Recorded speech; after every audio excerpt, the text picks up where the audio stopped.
Sushma Yadav, assistant professor geography, government doctor W. Patankar, girls PG college Durg. आज मैं BA part 2 प्रथम प्रश्न पत्र के इकाई 2.3 संसाधन संरक्षण कंजर्वेशन ऑफ रिसोर्सेस इस टॉपिक पर अपना व्याख्यान प्रस्तुत करूंगी। जैसा कि आपने पिछले क्लास में पढ़ा है संसाधन के बारे में, मानव की विभिन्न आवश्यकताओं को आंशिक या पूर्ण रूप से पूरा करने वाले स्रोत संसाधन कहलाते हैं।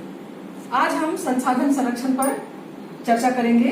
संसाधन संरक्षण अर्थात विभिन्न संसाधनों का अधिकाधिक समय तक अधिकाधिक मनुष्यों द्वारा अनुकूल आवश्यकताओं की पूर्ति हेतु समुचित उपयोग। संसाधन संरक्षण को विभिन्न विद्वानों ने परिभाषित करने के प्रयास किए हैं। इसी कड़ी के अंतर्गत एली महोदय के अनुसार संरक्षण वर्तमान पीढ़ी का भावी पीढ़ी के लिए त्याग है, अर्थात जब तक हम संसाधन को आने वाले अपने पीढ़ी के लिए बचाकर नहीं रखेंगे तब तक संसाधन संरक्षण संभव नहीं है। संसाधन संरक्षण का अर्थ यह कदापि नहीं है कि संसाधन को संचित करके रख दिया जाए, उसका प्रयोग बंद कर दिया जाए या आवश्यकता रहने पर भी हम उसको बिल्कुल भी उपयोग न करें। ये इसका कदापि अर्थ नहीं होता, वरन इनका विवेकपूर्ण तरीके से समुचित वैज्ञानिक ढंग से उपयोग करना ही संरक्षण कहलाता है। इसकी विशेषताओं के अंतर्गत 3 बातें आती हैं। पहला है बचत प्रक्रिया। संसाधन संरक्षण क्या है? बचत की एक प्रक्रिया है। दूसरा है बर्बादी को रोकना, जो अपव्यय होता है उसको रोकना। तीसरा है विवेकपूर्ण उपयोग, सोच समझकर उपयोग करना। ये संसाधन संरक्षण की विशेषताएं हैं, अर्थात संसाधनों का सार्थक सुनियोजित तरीके से उपयोग करना, उसको क्षरण से बचाना और क्षरण होने पर उन पुनर्स्थापन की चेष्टा करना, ये सब संसाधन संरक्षण की प्रक्रिया है। अब प्रश्न ये उठता है कि संसाधन संरक्षण क्यों? संसाधन संरक्षण की समस्या 20वीं शताब्दी की देन मानी जाती है। जनसंख्या की तीव्र गति से वृद्धि, मानव का ज्ञान एवं वैज्ञानिक क्षेत्र में उत्तरोत्तर वृद्धि और इसके कारण औद्योगिक सभ्यता का विकास तथा औद्योगिक सभ्यता के विकास के साथ साथ मनुष्य के आर्थिक, राजनैतिक, सामाजिक जीवन में काफी क्रांतिकारी परिवर्तन आया और वह भौतिकवादी जीवन पद्धति की ओर आकृष्ट हुआ। भौतिकवादी जीवन पद्धति में भावी पीढ़ी के लिए त्याग का कोई स्थान नहीं होता। जनसंख्या के तीव्र वृद्धि के कारण मानव संसाधनों का अविवेकपूर्ण तरीके से उपयोग करता चला गया, उपभोग करता चला गया और इसके कारण अनेक प्रकार की पर्यावरणीय समस्याओं का भी उत्पत्ति हुआ और जिसके कारण मानव को उससे काफी अधिक समस्याओं से जूझना पड़ा। और पर्यावरणीय समस्याओं के कारण मानव पारिस्थितिकी तंत्र भी कमजोर होता चला गया और विघटन की ओर अग्रसर होते गया। 20वीं शताब्दी के पूर्व मानव सबका ज्ञान सीमित था, उनकी आवश्यकताएं सीमित थी, इसलिए कम से कम वस्तुओं का उपभोग करता था, सीमित वस्तुओं का, संसाधनों का ही उसके द्वारा उपभोग किया जाता था। परंतु 20वीं शताब्दी में वह सभ्यता के ऐसे शिखर पर पहुंच गया जहां पर संसाधन विदोहन एवं संसाधनों का अविवेकपूर्ण तरीके से उपयोग करते चला गया।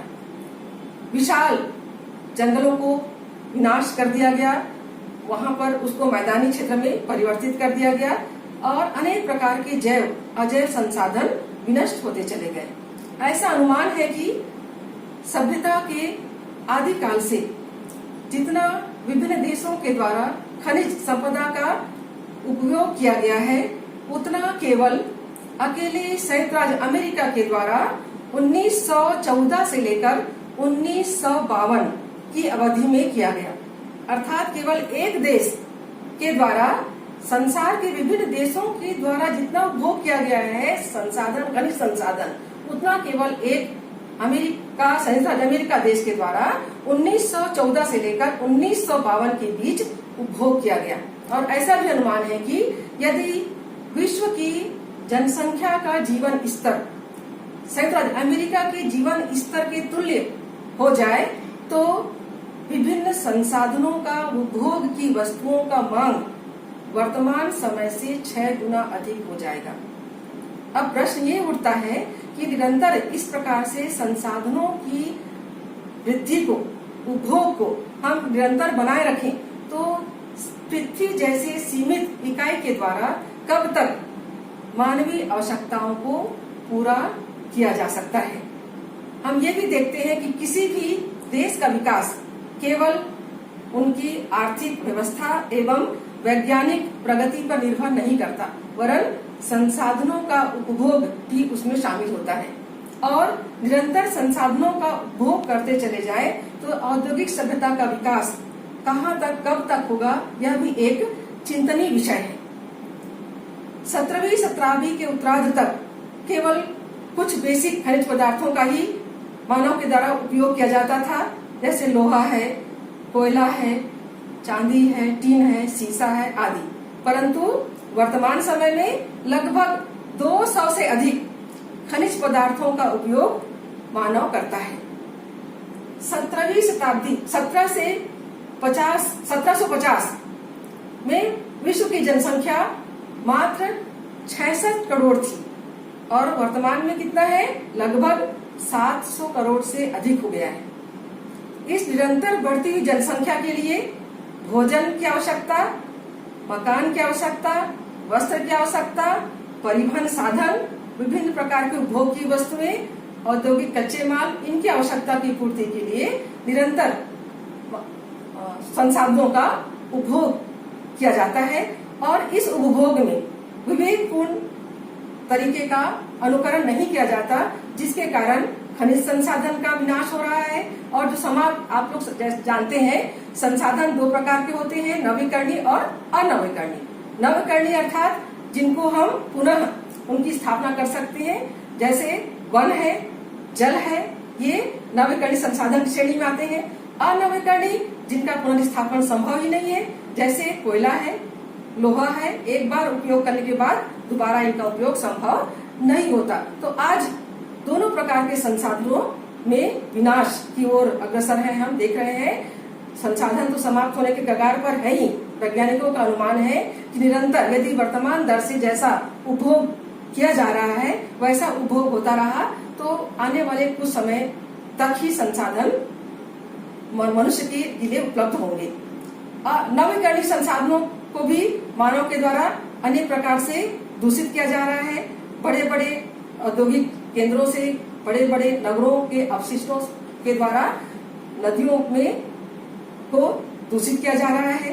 बड़े बड़े कारखानों से निकलने वाले धुएं वातावरण, वायुमंडल के निचले स्तर को प्रदूषित कर रहे हैं। इस प्रकार से अनेक प्रयासों के द्वारा मानव के संसाधनों के विदोहन के कारण पर्यावरण की समस्याएं और अनेक प्रकार के विघटन की स्थिति भी देखने को मिलता है।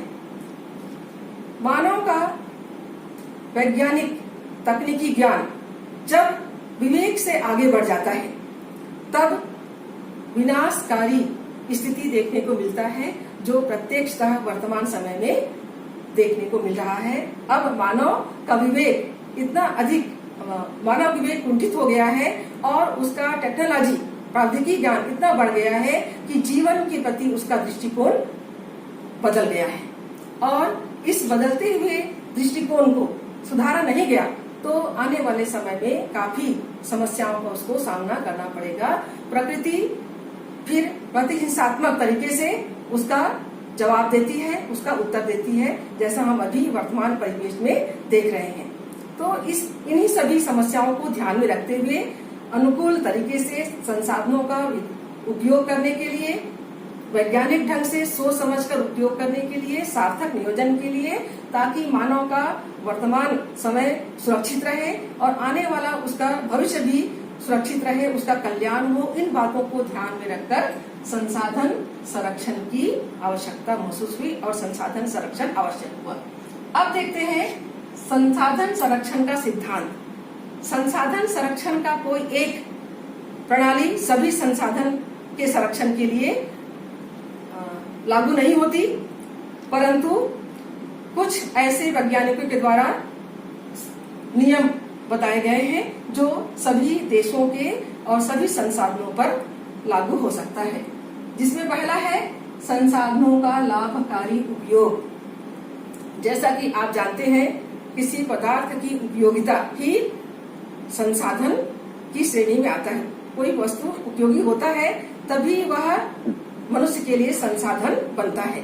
तो लाभकारी उपयोग अर्थात मनुष्य व्यक्तिगत तरीके पर किसी भी संसाधन का यदि उपभोग करता है तो उसमें अत्यधिक विनाश करने की ओर या अत्यधिक उसको उपभोग करने की प्रवृत्ति पाई जाती है। इसलिए लाभकारी उपयोग के लिए क्या किया जाना चाहिए? संसाधनों का राष्ट्रीयकरण किया जाना चाहिए, ताकि व्यक्तिगत स्वार्थ के स्थान पर पूरे राष्ट्र के जनता के लिए उस संसाधन का उपयोग निर्धारित हो। दूसरा है बर्बादी रोकना। बर्बादी रोकने के अंतर्गत दो स्तर पर हम इसको देख सकते हैं, एक उत्पादन स्तर पर और दूसरा है उपभोग स्तर पर। उत्पादन स्तर पर कैसे? जैसे खनिज पदार्थों का उत्खनन कार्य किया जाता है, उसके परिवहन के समय, उसको परिशोधन करते समय बहुत अधिक मात्रा में खनिजों का अपव्यय हो जाता है, तो उसको बचाना। उपभोग स्तर पर आप देखते हैं कि जल का हमको जितनी आवश्यकता है उसे कहीं अधिक हम जल का उपभोग करते हैं। प्रायः देखा जाता है क्लासरूम खाली रहता है, आप लोग क्लास से निकल जाते हैं और लाइट जलती रहती है, पंखा चलते रहते। इस प्रकार का उपभोग क्या कहलाता है? दुरुपयोग, संसाधन का अपव्यय कहलाता है। तो आपकी भी इसमें भागीदारी होनी चाहिए। आप अपने घर में भी यदि कमरे में पर्याप्त रोशनी है तो लाइट का उपयोग ना करें। एक पंखा से काम चल जाता है तो एसी का उपयोग ना करें। और यदि क्लासरूम में भी एक पंखा, दो पंखा से काम चल रहा है तो पूरे क्लासरूम में पंखे ऑन करके ना बैठें। और यदि पर्याप्त रोशनी है क्लास में तो उस समय भी आप लाइट का उपयोग ना करें। इस प्रकार से आप छोटे छोटे प्रयासों के द्वारा संसाधन को संरक्षित कर सकते हैं। फिर अगला है विकल्प। विकल्प के अंतर्गत ऐसे संसाधन जो विशेष प्रकार के होते हैं, अर्थात जो सीमित मात्रा में पाए जाते हैं, उनके स्थान पर ऐसे संसाधनों का उपयोग किया जाए जिनकी मात्रा पर्याप्त है। जैसे ताप विद्युत संयंत्र जिसमें कोयले का उपयोग किया जाता है, उसके स्थान पर हम जल विद्युत संयंत्र की स्थापना कर सकते हैं, उनका प्रयोग कर सकते हैं। अगला है स्वामित्व नियंत्रण। जैसे मैंने पहले बताया कि लाभकारी उपयोग कब संभव होगा? स्वामित्व नियंत्रण के द्वारा, अर्थात व्यक्तिगत स्वार्थ के लिए मानव के द्वारा काफी अधिक मात्रा में संसाधनों का विदोहन, उपभोग किया जाता है, उसको अविवेक तरीके से विनष्ट किया जाता है। उसको रोकने के लिए राष्ट्रीयकरण किया जाना चाहिए। वन के विनाश को रोकने के नियंत्रण, वन्य जीवों के आखेट पर नियंत्रण, इस प्रकार के प्रयास इसमें सम्मिलित है। अगला है उत्पादन विकास। उत्पादन विकास के अंतर्गत नए नए स्रोत अनुसंधान कार्य के द्वारा किए जाने चाहिए, ताकि सतत रूप से हमको संसाधन की आपूर्ति होता रहे। फिर अगला है नागरिक प्रशिक्षण। ये महत्वपूर्ण पॉइंट है, नागरिक प्रशिक्षण, क्योंकि मानव संसाधन का उत्पादक भी है और उपभोक्ता भी है। उत्पादक किस प्रकार से? जब वह उपयोग करता है तब वह वस्तु क्या हुआ? संसाधन बना, और वह उपभोग करता है तो उपभोग करने के साथ साथ उसको संरक्षण की भावना उसमें होनी चाहिए। यदि जनता में संरक्षण की भावना नहीं है, आम नागरिक संरक्षण के बारे में नहीं समझता, तो हम कितना भी सरकारी नियम, राजनीतिक व्यवस्था के द्वारा, प्रशासनिक तरीके से हम कितना भी प्रयास करें, संरक्षण की प्रक्रिया पूर्ण रूप से वहां पर लागू नहीं हो पाएगी। इसलिए सफुर्त लोगों में, जनता में संसाधन को संरक्षित करने की भावना होनी चाहिए, पर्यावरण बोध होना चाहिए, तब संसाधन का संरक्षण संभव है।